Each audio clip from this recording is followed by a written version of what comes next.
Jebem li ti kevu, dupeto tvoj manijačko, pička matera. Kako to voziš, idiote jedan? Mamu ti jebe, vidi, ispiša se po novom modelu. Vidi, izlaze iz kola. Jo, lepote, Aki vadi sportske rekvizite. Šta je bre, pederi? Sad ćete da naučite kako se vozi sa slomljenim kolenima. Pičkali vam, materine, daj vam se. Šta mašeš me ti, mamu ti jebem?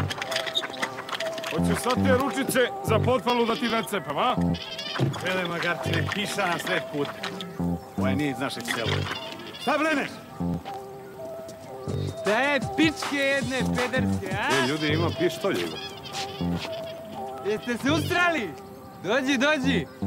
Koga jebe? Ko te jebe, bre? Vidi, ovi ne bave ni utoku, brate. Ajmo, Aki. Jebi, bre, seljoberu.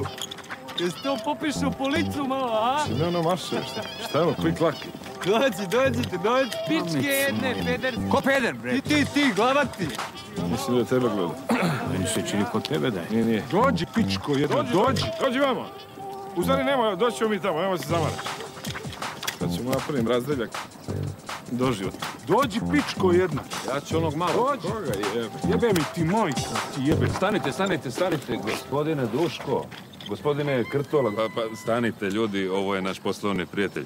Gospodine Krtola, otkud vi u Barandi? O, zamjeniče, jurite, a? A ograničenje u naseljeno mjesto 40 ništa, a? Ne jebete živu silu, a? Šalim se. Okay, let's try something different.